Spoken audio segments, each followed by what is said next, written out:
बिस्मिल्लाहिर्रहमानिर्रहीम। बेटा अस्सलाम वालेकुम। मैं मिसेस कौसर हूँ। आज 27 फरवरी है 2022 है और आज जो है इतवार का दिन है।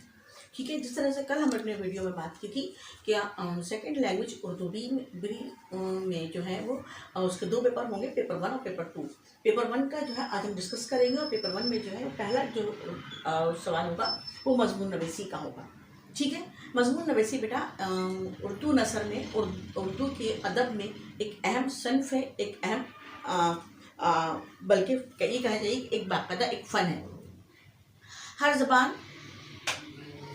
ज़बान में मजमून लिखने के लिए रिवायत मौजूद है। ये किसी भी अदब में नसर की एक अहम सन्फ है। मजमून लिखने के लिए सबसे पहले जो है इस बात को देखा जाएगा कि उसकी तमहीद यानी कि उसकी इब्तिदा कैसे हो और उसका इख्तिताम कैसे हो, ये मुख्तसर लिखा जाएगा। लेकिन जो उसका मजमून का उन्वान होगा उसको जो है ज़रा तफसील के साथ बयान किया जाएगा। ठीक है, उसका जो मैटर है वो बड़ी तफसील के साथ आएगा। लिहाजा इस तरीके से मजमून जो है वो 3 पैराग्राफ पर मुश्तमिल होगा।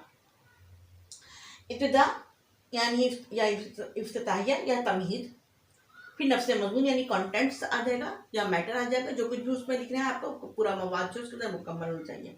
उसके बाद उसका मजमून का अख्ताम किस तरीके से किया जाए कि पढ़ने वाला जो है वो मुतासिर हो। अब उसके लिए मैं आपको कुछ टिप्स बताऊंगी, कुछ चीज़ें बताऊंगी।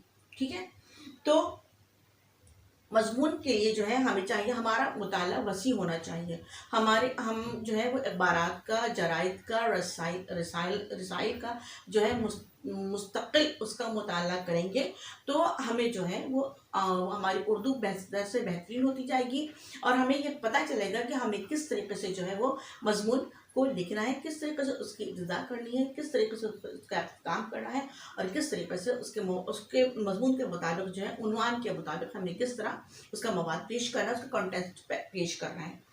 ठीक है, 3 बातें तो एक बात तो अहम हो गई कि मुताला हमारा वसी होना चाहिए, यानी कि उर्दू ज़बान में अगर हम उर्दू में मजमून लिख रहे हैं तो उर्दू ज़बान में हमें मुख्तलिफ मुसन्निफ़ीन की लिखी हुई किताबों का मुताला करना चाहिए, हमें अखबारात पढ़ने चाहिए, हमें जरीदों का यानी कि मैगज़ीन्स का मुताला करना चाहिए और रिसालों का मुताला करना चाहिए, ताकि हमें एक तो हमें बार बार पढ़ने से जो है हमारी सोच में वसअत पैदा होगी, हमें शऊर ज़्यादा आएगा, हमारी इमला की गलतियाँ कम से कम होंगी।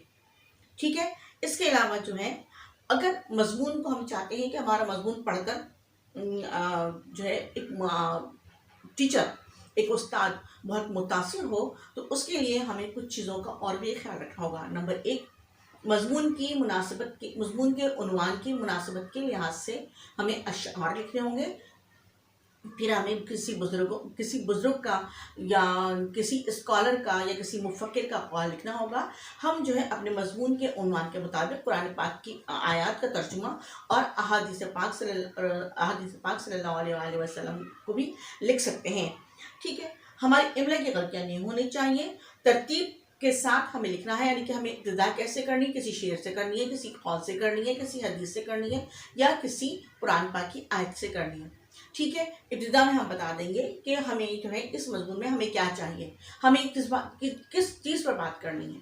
उसके बाद हम जो है बताएंगे कि उसका जो पूरा मैटर है वो किस तरीके से लिखा जाएगा।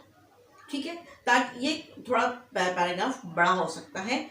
और उसके बाद अख्तिताम हमें कैसे करना है कि अख्तिताम के लिए भी वही ज़रूरी है कि कोई शेर लिख दें, कोई कौल लिख दें, कोई जो है अच्छी बात लिख दें, अपनी तरफ से हमें कुछ समझ में आ रहा उसके लिए तो हम उसको भी लिख सकते हैं। इस बात का ख़ास ख्याल रहे कि मजमून जो है 150 वर्ड से 150 अल्फाज का ही लिखा जाएगा। लिहाजा हमें अपनी डिस्ट्रीब्यूशन इस तरीके से करनी है कि इब्तिदाइया थोड़ा मुख्तसर हो, इनके 25 लफ्ज़ का लिख लें, 25 अल्फाज का लिख लें, या फिर अगर हम इक्वली डिस्ट्रीब्यूट करें तो फिर 50-50-50 के हम 3 जो है पैराग्राफ लिख सकते हैं 150 वर्ड्स के। अगर नहीं तो फिर 25 और 25 उधर कर लें शुरू में और आखिर में, और बीच में 100 वर्ड्स के हम लिख सकते हैं। ठीक है, उसके बाद जो है हमें इस बात का भी ख्याल रखना है कि हमें हर पैराग्राफ के बाद 2 लाइन लिखनी है, क्योंकि जो ये मार्जिन लाइन आएगी हमें अपना तमाम काम इसी मार्जिन लाइन से स्टार्ट करना है। हम जितना भी पैराग्राफ लिखेंगे हमें उस पैराग्राफ को जो है मार्जिन लाइन से ही लिखना होगा। तो लिहाजा हर पैराग्राफ में तफरीक पैदा करने के लिए, डिफरेंस पैदा करने के लिए हमें 2 लाइन जो है अपने पेपर की, अपने राइटिंग पैड की जो है वो छोड़नी पड़ेगी।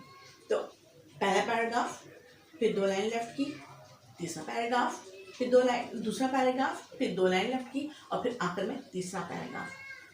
ठीक है, तो मुझे पूरा यकीन है कि आज आपको आज की बात समझ में आ गई होगी। सबसे पहली बात, तालिब इल्मों इस बात का ख्याल रखें कि हमें अपनी इमला की गलतियाँ कम से कम करनी है, बामुहावरा जुमले लिखने हैं, हमारे जुमले की तरतीब गलत नहीं होनी चाहिए। ठीक है, और उसके बाद इंशाअल्लाह ताला हम कल जो है बात करेंगे मज़मून नवेसी नंबर 1, यानी कि एक मुकम्मल रहमतुल लिल आलमीन सल्लल्लाहु अलैहि वसल्लम, एक मुकम्मल शख्सियत। ठीक है, इंशाअल्लाह ताला जो है कल इसके ऊपर हम बात करेंगे और अपनी वीडियो जो है वो आपकी खिदमत में पेश करेंगे। तालिब इल्मों, मुझे पूरा यकीन है कि आपको जो है आपको ये वीडियोस जो है आपके इल्म में ज़्यादा इजाफा करेंगी। और चूंकि कल की रात इंशाअल्लाह ताला शब मेराज होगी, तो मैं कोशिश करूँगी कि शब मेराज के भी हवाले से आपको 1-2 जुमले आपको बता दूँ। ठीक है, तो कल की वीडियो ज़रूर देखिएगा, आज की वीडियो भी देखिएगा, लाइक कीजिएगा, शेयर कीजिएगा, घंटी के बटन को दबाइएगा, सब्सक्राइब कीजिए। आपके लाइक जो है वो और आपका शेयर जो है वो मेरी हौसला अफजाई करेगा। आपकी तरफ से मेरा यही इनाम है। शुक्रिया, जज़ाकल्लाह।